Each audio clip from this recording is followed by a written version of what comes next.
बिस्मिल्लाहिर्रहमानिर्रहीम। नाज़रीन, आऊं आहियां तव्हांजो मेज़बान फैज़ सिंधी। अॼु तव्हांजे लाइ हिकिड़ो नओं प्रोग्राम खणी आयो आहियां। हुन में हिकिड़े बहितरीन इंसान जी यादूं आहिनि ज़िंदगी जूं, जेके तव्हां ताईं पहुचायां थो। उमेद त तव्हांखे पसंदि ईंदियूं। शुरूआत। साईं चवंदा आहिनि त जंहिं धरतीअ ते ख़ुदा महिरबान थींदो आहे त उन धरती जी कुख मां अहिड़ा इंसान जनम वठंदा आहिनि जेके पंहिंजियुनि ख़ुशियुनि जा अंबार खणी ईंदा आहिनि ऐं सॼे देश खे वासे छॾींदा आहिनि। साईं 1951 में वॾेरे हाजी अब्दुल लतीफ़ पलीअ जे घर में हिकु नीगर ॼाओ जंहिंजो बांग जो नालो अब्दुल मुनीम पली रखिया।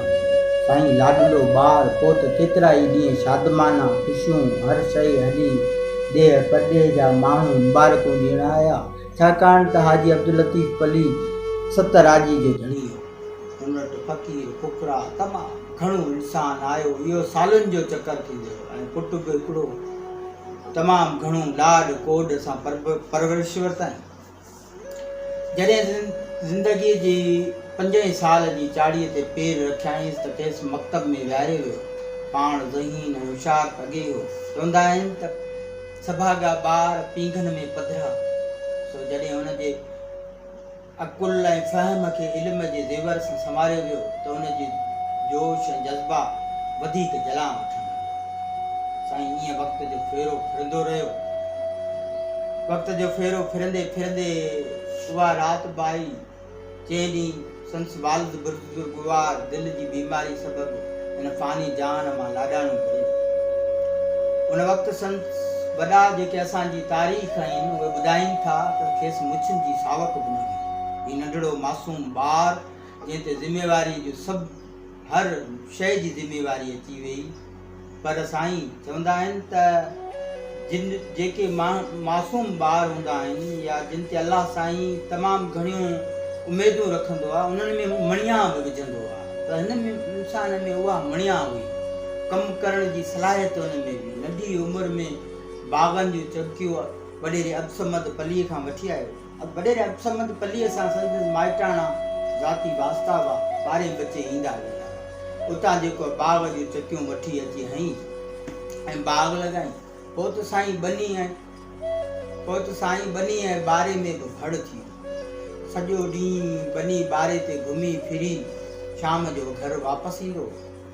साईं पंहिंजी ज़िंदगीअ में असां बि ॾिठो त खेसि सुबुह पार सवेरो साईं रमज़ान कपरीअ खे सॾु करे सॼी बनीअ ते घुमंदो।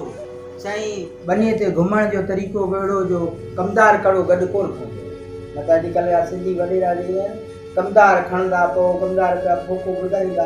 पाण अकेले सिर सॼी बनी घुमंदा, सॼी अकेले सिर। ऐं उन ते एॾो दस्तरस हासिल करे चुको हो बनी ॿारे ते जो दवाऊं पाण लिखी ॾींदो। सेठियनि खां कोन वठंदो, पाण दवाऊं लिखी ॾींदो। संस ज़हनी ओसर जे मुतलिक़ मूं तमामु घणो ॿुधो ऐं ॾिठो बि सही। हिन ॻोठ जो ई हिकिड़ो नेक मर्द महमूद कोरीअ सां मूं मुलाक़ात कई त मूं हुनखे पुछियो त काका तूं पको पन आहीं, छणी वेंदे, भला मूंखे ॿुधा पंहिंजे पलियुनि में ॾाहो मुड़ुस खे। त हू थोरो ज़ुबान सां बाताए ॻाल्हाईंदो। चई मुनीम खे माण्हू आहे, मुनीम हिकिड़ो, बाक़ी ॿिया पली सभु। साईं इहा भई तव्हां ख़बर। उन खां पोइ ॻोठ जी राजूणी पग जेका आहे संस चाचे जे पुट लुत्फ़ अली खे ॿधराई। साईं लुत्फ़ अली पंहिंजे सियासी माण्हुनि सां, वॾनि माण्हुनि सां तमामु घणो लह विचड़ में रहियो। ख़ासि करे साईं मुज़फ़र अली शाह जो पगमट यार। उन हूंदे बि हुनजी सियासी तरबियत जे लिहाज़ सां मूं हिकिड़ी कहावत न पर अखियुनि ॾिठे जी ॻाल्हि आहे, तव्हांखे ॿुधाईंदो। अखियुनि ॾिठे जी ॻाल्हि आहे त ख़ान साहिब एजाज़ मरूम अलाह साईं हुनखे जन्नत फिरदौस में जॻह अता फरमायो। हुन फरमायो त लुत्फ़ अली जी सियासी जेको आहे तरबियत में जेको पुठियां हथु आहे इहो अब्दुल मुनीम पलीअ जो। तॾहिं ई हिन जी जेको आहे सो सियासत में एॾी पुख़्तगी आहे, एॾी पकाए। चई हिन माण्हूअ जी सियासत खे असांखे ॿुधाइण आयो त जेको आहे लुत्फ़ अली ॿुधायो त भई ज़ुल्फ़कार अली भुट्टे खे फांसी। ही उन दौर में बि एतिरा सुजाॻ हुआ। एतिरा सुठा। साईं अब्दुल मुनीम पली जी शख़्सियत जे मुतलिक़ ॻाल्हाईंदो हलां त हुनजी अकुल ऐं फ़हम ते जेको आहे सो असांखे नाज़ हुजे। हू तमामु थोरो ॻाल्हाईंदो पर अहिड़ो ॻाल्हाईंदो जो अॻियां माण्हू वटि जवाबु कोन रहंदो, सुवाल करण जो अहसास ई ख़तमु थी वियो। हुनखे अलाह साईं उहा हिमत ऐं हौसलो ॾिनो हो ऐं हुन में जज़्बात बि तमामु थधो माण्हू हो, तमामु थधो माण्हू हो। पर राज भाग हर हंधि हुन पंहिंजी उथी वेठी ठाही। सियासी माण्हुनि सां साईं ग़ुलाम रसूल शाह उर्फ़ बाऊ शाह सां तमामु घणा साईं जिन जा तालुकात हुआ।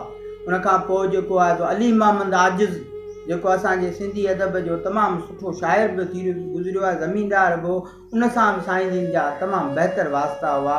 ऐं शाह मर्दान शाह पीर साहब पागल उन सां बि साईं जिन जा तमामु घाटा तालुकात हुआ। इहे उनजे करे घाटा तालुकात पाण माण्हुनि वटि वेंदो तमामु घटि हो, पर माण्हू कई ईंदा मुलाक़ात।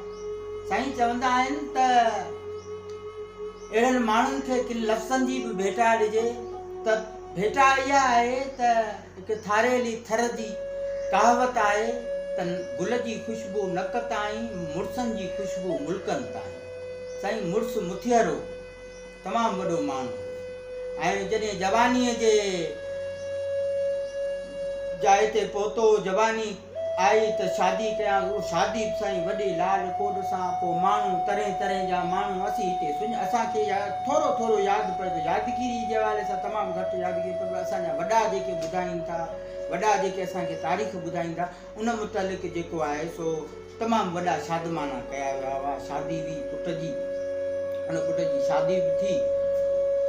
ऐं आउं थोरो इन ॻाल्हि खे पोइ ते घटंदो हलां त हिनखे जवानीअ में जेको आहे सो हिकु दफ़ा कैंसर जी मुज़ी मर्ज़ बि लॻो, पर साईं तॾहिं हकीम हुआ, एॾो त इलाज वग़ैरह तमामु घटि हो। अॼु साइंस ऐं टेक्नोलॉजी जो दौरु आहे, अॼु हर शइ मौजूदु आहे, हुते तमामु घटि तॾहिं सहूलियतूं हुयूं, पर पोइ बि मुड़ुसु उन बीमारीअ मां निकितो ऐं बिल्कुलु सिहतमंद ज़िंदगी गुज़ारी। साईं इन्हनि माण्हुनि खे ॾिसजे, इन्हनि माण्हुनि मां सबक़ु पिराइजे असां वटि, छाकाणि त असीं माण्हू उहे माण्हू आहियूं जेके वॾा ई जेके असां वटि रहिया आहिनि, तमामु थोरा रहिया आहिनि, उहे असांजी तारीख़ आहिनि असांखे, छाकाणि त उहे ज़िंदगी जा मुख़्तलिफ़ तजुर्बा मुख़्तलिफ़ ज़िंदगी जे मरहलनि मां निकिरी चुका आहिनि। इहे असांजी तारीख़ आहिनि ऐं असां तारीख़ मां असांखे सम्झणु घुरिजे। साईं अब्दुल मुनीम पलीअ खे 18 महीना अॻु वरी मुज़ी मर्ज़ कैंसर जो असरु थी पियो। साईं चवंदा आहिनि त कैंसर अहिड़ी बीमारी आहे जेका माण्हुनि जा हौसला ऐं हिमतूं ख़तमु करे छॾींदी आहे, छाकाणि त माण्हू मौत खे अखियुनि जे अॻियां ॾिसंदो आहे, अखियुनि जे अॻियां। पर साईं असीं त केतिरा ई दफ़ा वॾेरे खे ॾिसण वियासीं, पर कॾहिं बि ज़िंदगी में हुनखे परेशान सां न, हमेशह हौसले सां हिमत सां हर हंधि हर ॻाल्हि होश सां करणी। पंहिंजे माण्हुनि खे यादि कंदो, टेलीफोन ते पहुची न सघंदो त टेलीफोन करे घुराईंदो हुननि खे। मुंहिंजी मदर जेका आहे उहा बि मुंहिंजी भेण थियल हुई जवानीअ में, उनखां पोइ तमामु घणो ईंदो। पोइ त साईं भेण भाउ जूं कचारियूं हलंदियूं, पोइ साईं लही उभरी वेंदा, ज़माननि जूं ॻाल्हियूं हलंदियूं, ख़ैर आफ़ियत पुछंदा, ॿारनि बचनि जो पुछंदा। त ही साईं वॾा माण्हू तमामु वॾा माण्हू आहिनि। इन मुज़ी मर्ज़ सां हिन 18 महीना जंग कई। नेठ 30/4/2020 ते हिन फ़ानी दुनिया मां लाॾाणो कयो, जंहिं लाइ कंहिं शाइर चयो आहे, यार सदायां तुंहिंजो सुठो नथो लॻे, तूं शाह मां खाकसार सुठो नथो लॻे, हल त हली दिलि ॾियां तोखे तुंहिंजे घर, हितां खणायां ॿार सुठो नथो लॻे। साईं उस्ताद बुखारी तमामु घणो अहिड़नि अज़ीम माण्हू मोतुनि लाइ चयो आहे ऐं चवंदो रहियो आहे। हिकिड़े हंधि चए थो, असांखे सूंहं ऐं उसन जी न आहे ज़रूरत, असीं मोहबत जा मोहताज आहियूं। तूं वञी त हुनखे चइजां तुंहिंजो हुस्न हलियो वञे त मोटी अचिजां, पोइ बि मां तुंहिंजो इंतज़ारु कयां। साईं उस्ताद बुखारी अहिड़नि ई इंसाननि खे ठाहियो आहे। हीअ असांखे हाणे हुनजे पुठियां जेको आहे ख़ानदानी पसमंज़र तव्हांखे ॿुधाईंदो हलां त संदसि पुटु आहे ऐं उनजो बि ख़ुदा जी फितरत ॾिसो, हाणे उनजे पुट जो बि हिकु पुटु आहे, उनजे पुट जो बि हिकु पुटु। त साईं इहा ख़ुदि फितरत जा पना पढ़ी ॾिसो, सुठा माण्हू थोरा मिलंदा तव्हांखे। अल्लाह जी बाज़ार में सुठा माण्हू पैदा ई थोरा थींदा आहिनि। हिनजो सबबु साइंसी कोन्हे, इहो ख़ुदा जी फितरत जो सबबु आहे। अलाह साईं आऊं हुन दर दुआगू आहियां त अलाह साईं हिननि में हाजी अब्दुल लतीफ़ पली ऐं वॾेरे इशफाक़ पली में मणिया विझे। ही हिकिड़ी ठहियल ठुकियल शइ मिली आहे, हेॾा वास्ता मिलिया आहिनि, हेॾी शोहरत मिली आहे, उनखे बरक़रार रखनि, उनजे नक्शे क़दम ते हलनि, राज भाग खे हिकु कनि। इहो चई आऊं तव्हां खां मोकिलायां थो।